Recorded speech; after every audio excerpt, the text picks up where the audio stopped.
Assalamualaikum warahmatullahi wabarakatuh. Salam belajar untuk kita semua. Di kesempatan kali ini, saya akan menjelaskan latihan-latihan soal tentang pendidikan agama Islam. Kita mulai pembahasan kali ini dengan judul yang pertama, yaitu Manusia dan Agama. Penelitian ini menghasilkan kesimpulan bahwa agama memiliki keterkaitan erat dengan manusia. Manusia merupakan makhluk Tuhan yang paling sempurna, karena manusia memiliki segala unsur dari makhluk hidup lainnya, ditambah dengan akal pikiran. Kita mulai dari soal yang pertama. Al-Quran mengarahkan manusia untuk bisa memiliki networking yang luas dengan cara D. Silaturahim. Karena selain untuk memperluas networking, silaturahmi juga dapat bermanfaat untuk kemudahan rizki, umur yang panjang, serta limpahan kebaikan dan hidayah oleh Allah. Soal selanjutnya, pemahaman dari surat At-Tin ayat 4. B. Manusia diciptakan dengan bentuk terbaik. Ayatnya berbunyi, Bismillahirrahmanirrahim. Laqad khalaqnal insana fi ahsani taqwim. Soal selanjutnya, orang yang berjuang bersungguh-sungguh dalam mengkomunikasikan atau mendekatkan diri kepada Allah disebut A. Mujahadah. Karena mujahid adalah seorang pejuang yang ikut dalam peperangan. Mujtahid adalah orang yang melakukan ijtihad, yang mempunyai kemampuan untuk berijtihad. Dan mutabi adalah orang yang mengikuti. Soal selanjutnya, faktor-faktor yang dapat menghambat toleransi antar umat beragama adalah E. Semua benar, karena di pilihan A, B, C, dan D itu sifat-sifat yang dapat menghambat toleransi. Sifat egoisme, fanatisme, ekstremisme, dan apatis. Karena jika kita ingin menghidupkan toleransi antar umat beragama, kita harus bersifat tidak egois, berteman dengan semua orang. Contohnya seperti tidak memotong pembicaraan orang, dan mengurangi menilai seseorang tanpa mengenalnya terlebih dahulu. Soal selanjutnya, akhlak dalam agama terdiri dari akhlak mahmudah dan akhlak majmumah. Berikut ini indikator akhlak mahmudah kecuali E. Takabur dan gibah. Karena akhlak mahmudah adalah akhlak terpuji dan akhlak majmumah adalah akhlak tercela. Contoh akhlak mahmudah yang terdapat pada pilihan A, B, C, dan D. Sabar dan syukur, jujur dan adil, qanaah dan zuhud, wara dan ta'awun.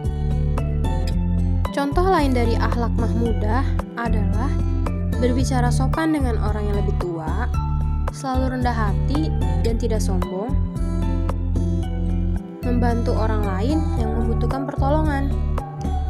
Oh iya, apa sih qanaah dan zuhud, wara dan ta'awun? Qanaah yaitu sikap rela menerima cukup atas segala hasil dan menjauhkan diri dari rasa kurang puas. Seperti bersyukur.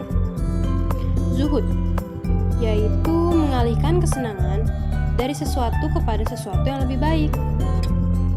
Wara yaitu menjauhkan diri dari dosa atau berbuat soleh. Yang terakhir ta'awun, yaitu perbuatan tolong-menolong yang didasari hati nurani untuk mencari hanya semata-mata untuk ridha Allah. Soal selanjutnya yaitu agama Islam sangat diperlukan oleh manusia dalam menjalani kehidupan di dunia, dikarenakan agama merupakan jawabannya yang E. Jawaban A, B, C, dan D semua benar karena sumber akhlak. Karena agama itu sumber akhlak. B. Petunjuk kebenaran. Betul. Sumber informasi dan metafisika. Sumber bimbingan rohani manusia di kala suka maupun duka. Atau penjelasan agama secara istilah apa sih? Agama secara istilah didefinisikan dengan mengikatkan diri kepada sesuatu bentuk hidup yang mengandung pengakuan pada suatu sumber yang berada di luar diri manusia dan yang mempengaruhi perbuatan-perbuatan manusia. Soal yang pertama, akidah dan ibadah merupakan hubungan dengan? Jawabannya ada di pilihan B.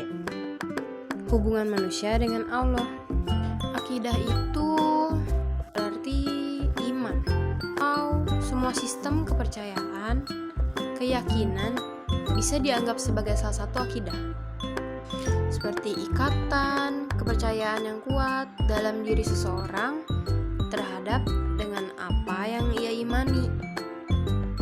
Akidah meliputi keimanan kepada Allah beserta sifat-sifatnya. Lanjut ke soal berikutnya. Fitrah yang ada pada diri manusia adalah C. Manusia diciptakan dalam keadaan suci tanpa membawa dosa keturunan. Lanjut. Kandungan umum surat Al-Alaq antara lain ada di pilihan C karena terciptakan dari segumpal darah.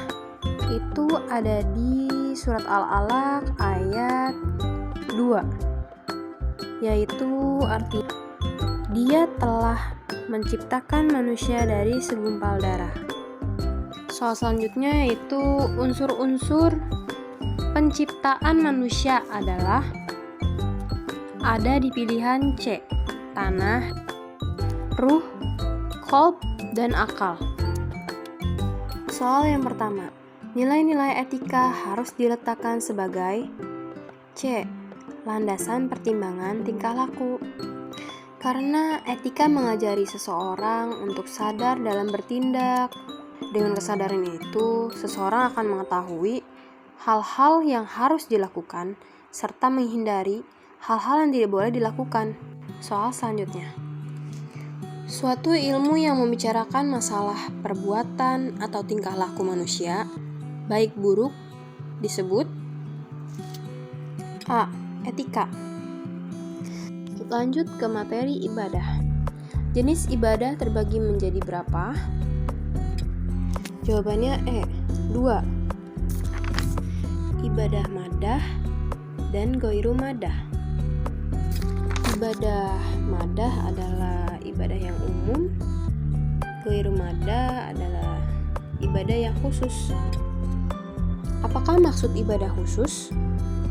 Ini adalah soal selanjutnya. Jawabannya D. Ibadah yang ditentukan cara dan syarat-syaratnya. Apakah maksud dari hukum wajib? Soal selanjutnya ini jawabannya ada di C. Melakukannya mendapat pahala, meninggalkannya mendapat dosa. Itu adalah maksud dari hukum wajib. Selanjutnya, haji secara bahasa artinya menyengaja atau menuju suatu tempat. Tempat yang dimaksud adalah jawabannya A. Ka'bah. Syariah dan muamalah. Berikut pembahasan soalnya. Yang pertama, yang dimaksud yang tidak termaksud rukun dalam jual beli adalah pilihannya ada di C. Pemodal. Karena rukun jual beli itu ada 4. Yang pertama itu adanya penjual, adanya pembeli, adanya barang, dan terakhir adanya sighah atau ijab kabul. Soal selanjutnya, hukum asal dalam jual beli adalah B. Mubah. Karena ada pada Al-Baqarah ayat 275, padahal Allah telah menghalalkan jual beli dan mengharamkan riba. Soal selanjutnya, dalam perbankan syariah, BPRS merupakan kepanjangan dari C. Bank Pembiayaan Rakyat Syariah. Soal terakhir, kesepakatan atau ikatan yang terjadi antara nasabah dengan bank merupakan pertalian ijab dan kabul sesuai dengan kehendak syariat yang berpengaruh pada objek perikatan dinamakan. Jawabannya ada di B, akad.